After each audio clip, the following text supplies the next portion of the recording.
Qu'est-ce qui vous a mené finalement à vous engager? Moi, je milite depuis plusieurs années parce que j'ai toujours été révolté par les injustices, par les inégalités. Je suis éducateur dans les quartiers populaires et au quotidien, je suis confronté à la misère, à la précarité, à la violence sociale. Et c'est ça, en fait, qui me renforce tous les jours dans l'engagement politique qui est le mien. Et moi, j'ai grandi en banlieue lyonnaise et c'est à partir du moment où j'étais lycéenne, quand il y a eu la première réforme des retraites en 2019, où j'ai commencé à me mobiliser avec d'autres camarades à moi lycéens. Et j'ai rencontré le NPA à ce moment-là, qui m'a du coup convaincue sur toutes ces idées-là. Donc ça fait à peu près 3 ans que je milite dans le NPA révolutionnaire aujourd'hui. La mesure phare de votre programme, quelle est-elle? La mesure phare de notre programme, c'est la question de l'interdiction des licenciements et un peu plus largement d'arracher le pouvoir des patrons.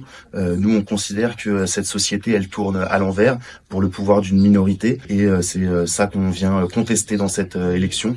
On milite avant, pendant et après les élections.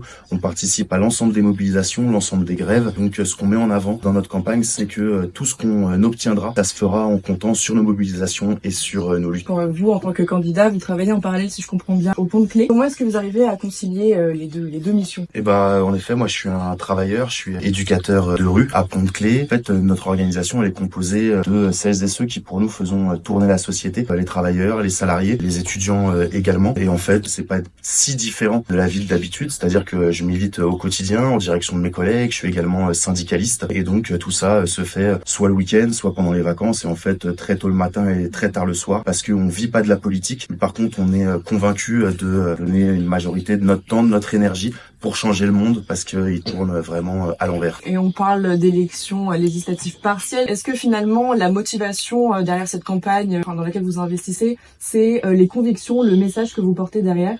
Absolument, c'est nos convictions et c'est sûr que on fait que enchaîner les élections. Ça échappera à personne. Il y a une crise politique, une crise institutionnelle en France parce que Macron, pour faire passer son projet de société, il est un petit peu en galère. Donc il a tenté Barnier, là il tente Bayrou. En fait, on pense qu'il tentera encore d'autres formules avec le soutien tacite des racistes du Rassemblement national. Donc oui, ces élections, elles emballent peut-être pas autant que d'autres élections nationales, mais nous, on en profite aussi comme d'une tribune pour expliquer qu'il faudra compter que sur nos luttes et que la question de changer ce pouvoir, changer cette société, ça passera par une révolution et on dit qu'il y a urgence à faire la révolution.